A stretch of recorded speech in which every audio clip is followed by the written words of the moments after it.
I'm Leslie. And I'm Shelley. And we're Sisters in Ebert. Welcome back for another Movie Monday. It's excellent. Most excellent. Radical even. Righteous. That's a good one. Bill and Ted's Excellent Adventure. 1989. Oh, we're the same age. One's aged a little better than the other, but... And what year were you born? I don't want to say. No. I'm younger than Keanu Reeves and Bill Winters. There you go. Alex Winters. Alex Winters. Yeah. Yes. So he's just Bill. He's just Bill. Okay.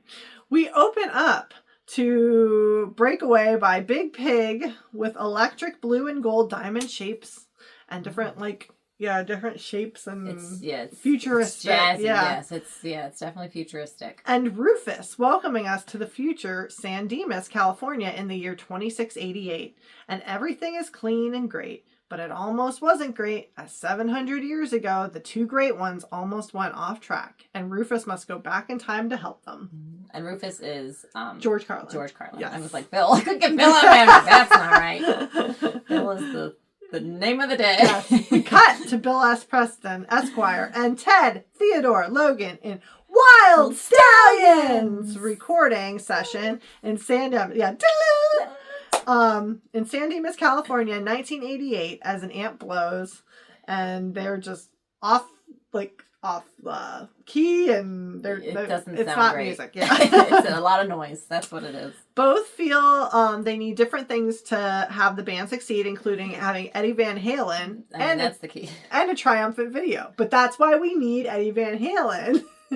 So we can get a triumphant video. But how will we get a triumphant video without Eddie Van Halen? Round and round and round we go. They leave as they're late for school, and Bill and Ted don't know any historical figures like the short dead dude, Napoleon, or Joan of Arc, Noah's wife. And if they don't get an A+ the next day on their oral exam, they'll flunk class and need a very special report to succeed. And these oral exams are intense. They are. An auditorium full of students. Like, you're not just the in front of the entire graduating class. Yeah. Everyone is doing this for everyone. State project? I didn't have a state project. You did. Hawaii.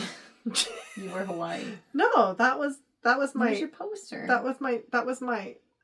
No, I'm talking about the Pennsylvania State project that we had to do. The graduation project. Yes. Yeah. I thought you meant your 6th grade state project. No, that we had to do too. And my class was we were the last class that had to do the leaf project all the way through, right? Or the bird project. I did the leaf project. We got the short end of every stick that they There were these main projects that you had to do in my class. The last. Yeah, they definitely got cut down when I got to them. And then we were the first for the full graduation project because the classes before us didn't have to do the full graduation. Yes.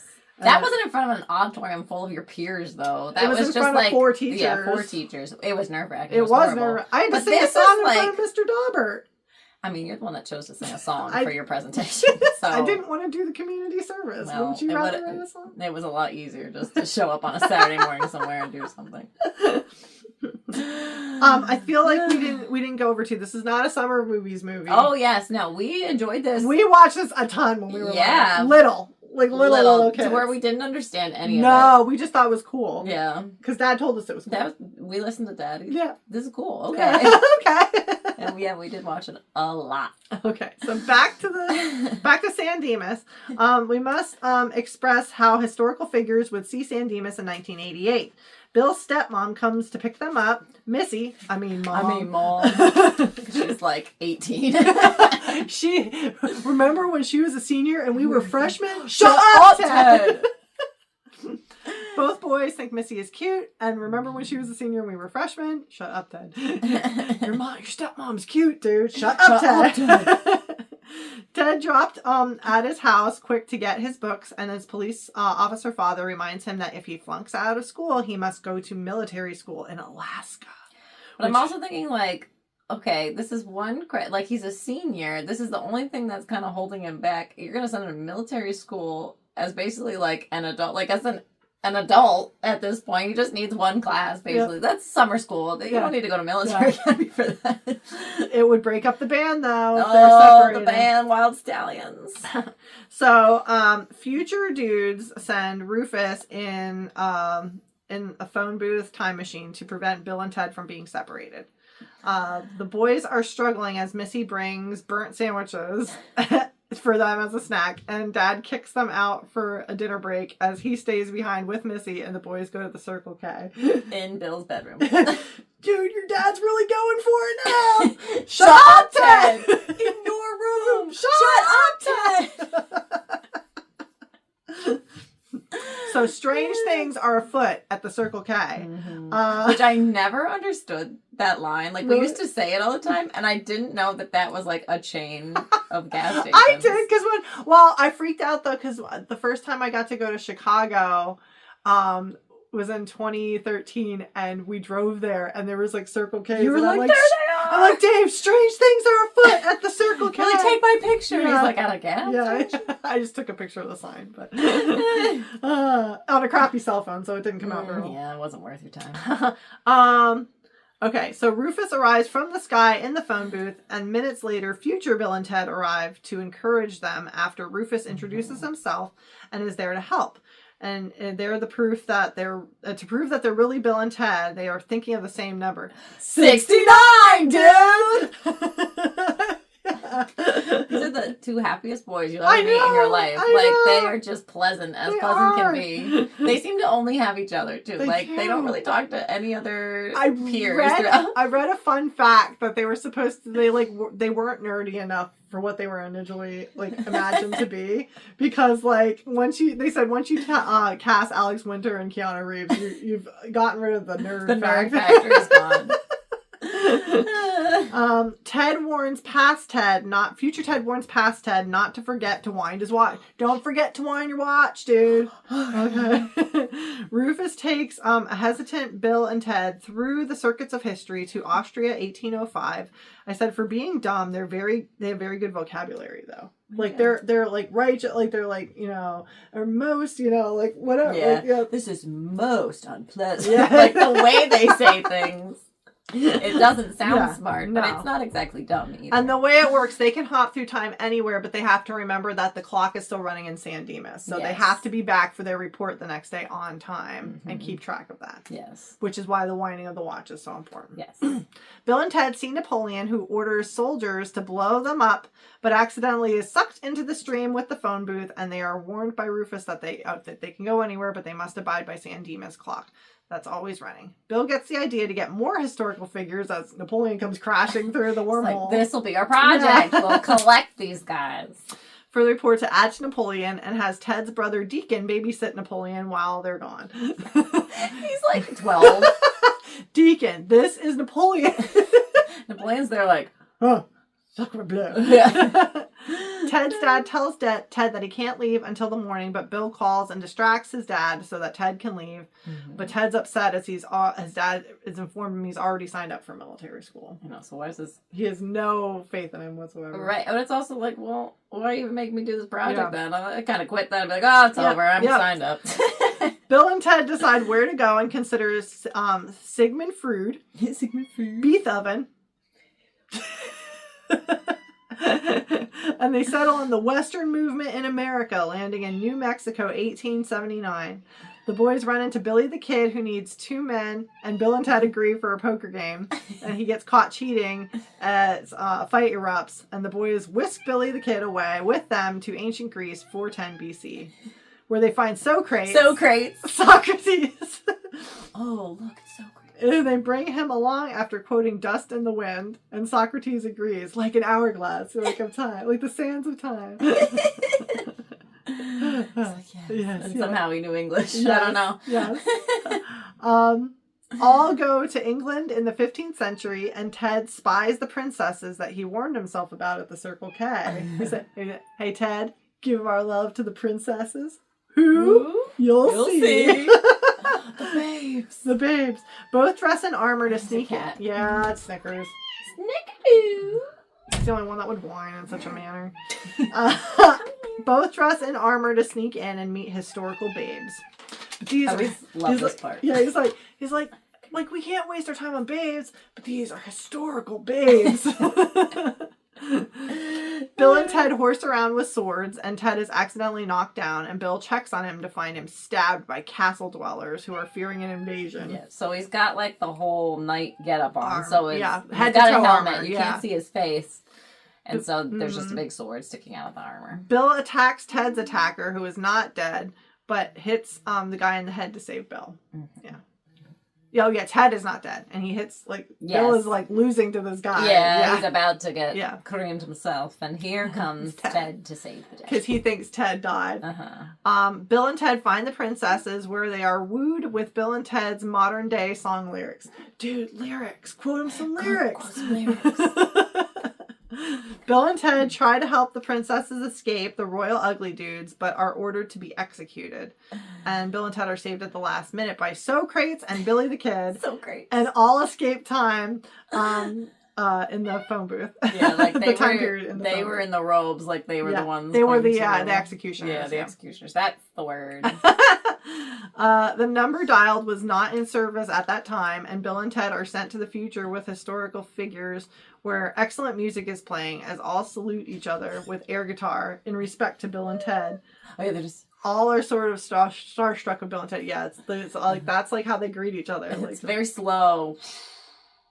Bill and Ted say, "Be excellent to each other and party on, dudes!" And everybody loses their mind. Yeah, they are celebrities, royalty, and depart the future. So this was where we were in the beginning with Rufus. Mm-hmm. Bill fears the phone booth is broken and unable to be controlled. And it's packed full of people now at this point too. Deacon, for those who are of a certain age, we remember how tight a phone booth used to be. You had trouble getting yourself in there. 2 people. Yeah. It would be a squeeze. We have 5 people. Deacon takes his friend and... Oh, geez. Stop pawing me. Come here. Deacon takes his friends and Napoleon to eat giant ice cream sundae, and Napoleon is a Ziggy Piggy for the most incredible ice cream spectacle known to man. Oh my gosh, it was incredible. Ziggy Piggy, Ziggy Piggy, Ziggy Piggy. I always wanted to eat this so badly. It looks so good. Me too. You came close at Disney World. I did, yeah, but I did not come close to finishing it though. But yeah, that was the closest moment in my life to having this experience of all these flavors.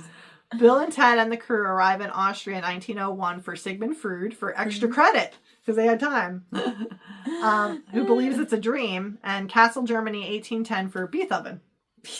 Beethoven. Yeah, he's in a concert, he's performing. Next, they go to Orleans, France in 1429 for Joan of Arc, not Noah's wife, and Miss of Arc. Yeah, Miss of Arc, which she thinks it's a sign from God. Yes, they just appear on the she's altar. Praying at the time. Yeah. Next, they go to Mongolia 1209 for Genghis Khan.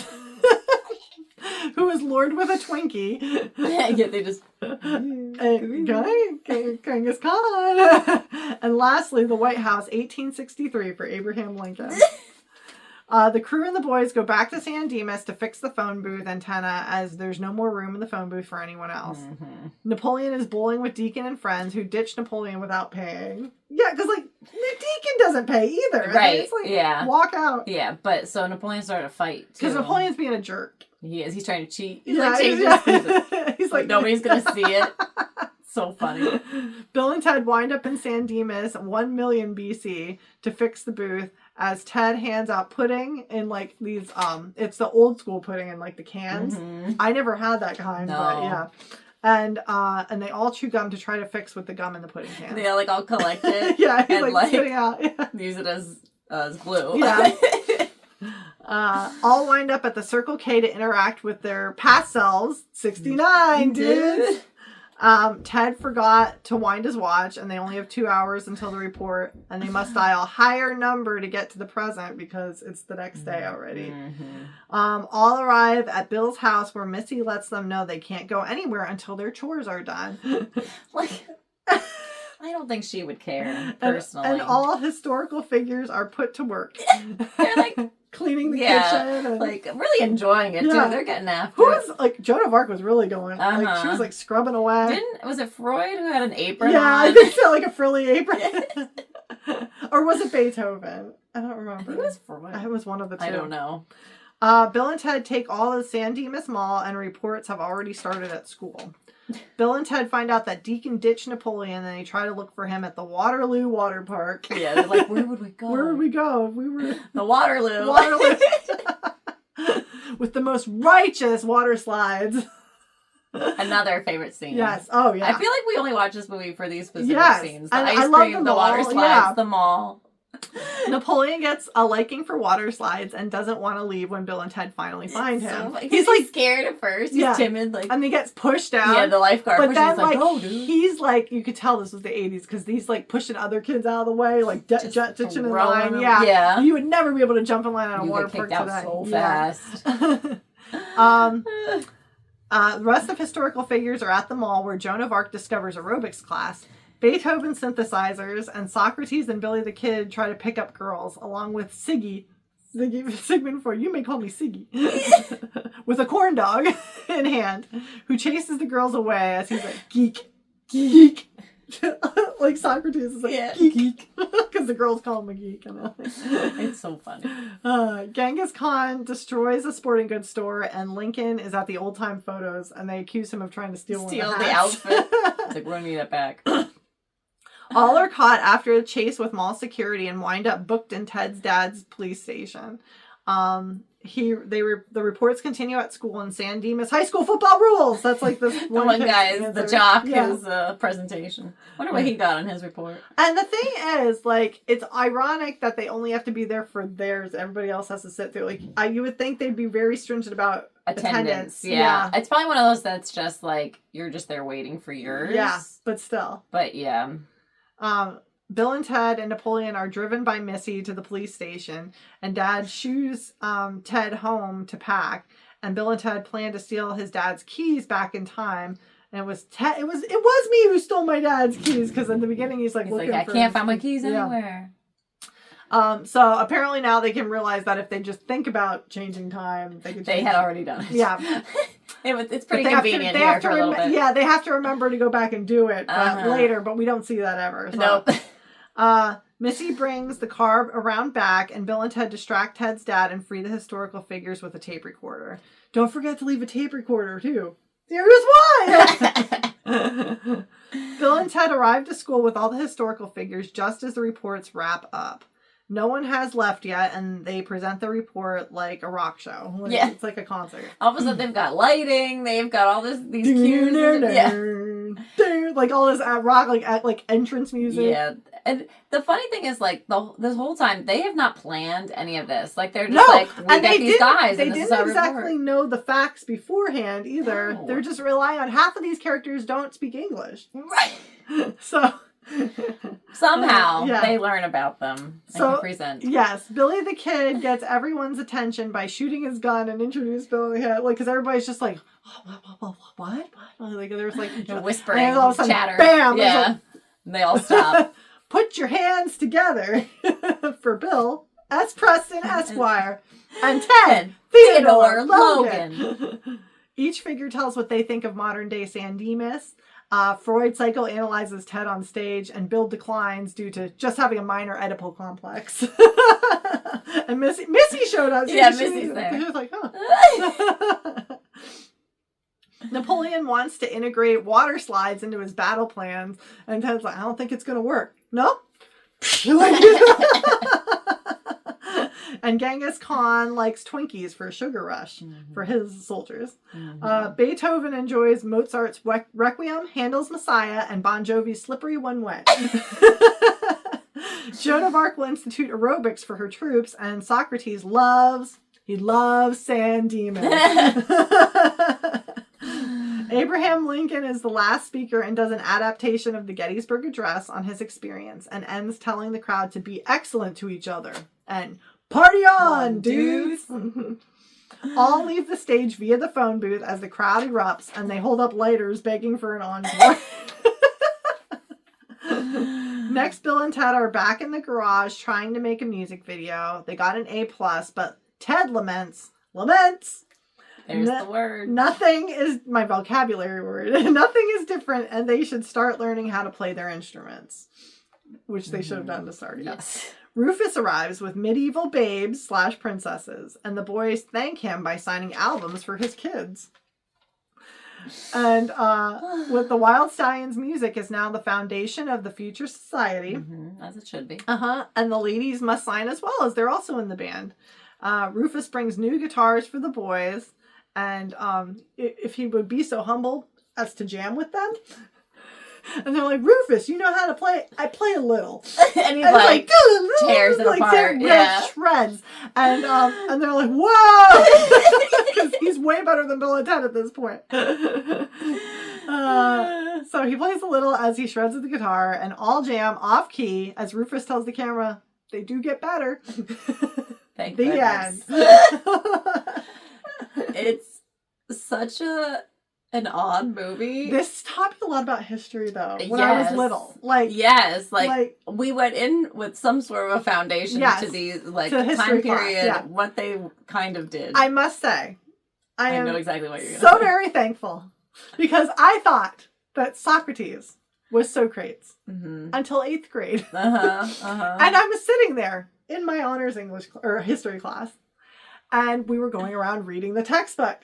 And I volunteered to read it, and I did not get picked. And thank goodness, because that kid said Socrates, as I was about to do. And he's like, it's not Socrates, it's Socrates. And you're like, yeah, duh, don't you know anything? That's so fun. So do you have some fun facts? I have a few, if I can recall. I'm trying to think.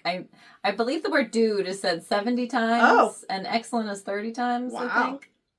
Well, I saw that Bill wanted to be Ted and Ted wanted to be Bill. Oh, I didn't see that. Yeah. I just got a couple. Yeah, I saw that Keanu Reeves was worried that this was all he was ever going to be known for a long time. I think for a long time he was. He said it's going to be on his gravestone one day or something. He was Ted. Yeah, it was Keanu Reeves. He played Ted. That was going to be the epitaph. Yes.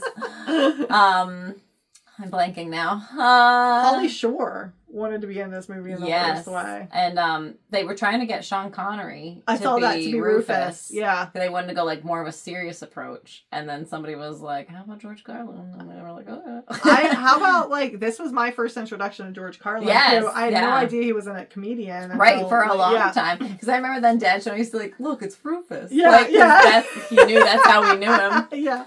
Dad, of course, knew who George Carlin was. Yes. Obviously, yeah. Because he was probably the biggest name in this movie when they made it. Yeah, for sure. Was this? I'm gonna have to look and see. I think this was after The Lost Boys, wasn't it? Because Alex Winter's in that.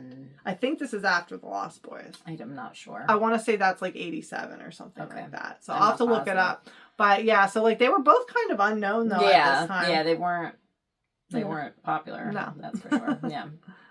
I can't think. Yeah, I'm trying to think of.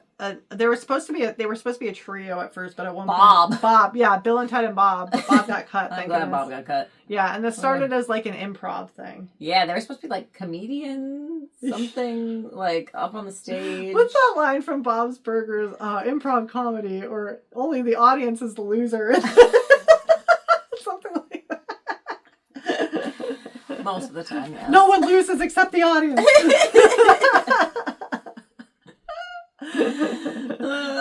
But yeah, we love this movie. We had this on a bootleg VHS. Yeah, from a home box weekend. Recorded off of HBO. And I said, like, I started watching this and it just brought me right back. Oh my gosh, I remembered way more of it than I thought. Yeah. I hadn't seen it since we were kids. I maybe watched it once when my older kids were little.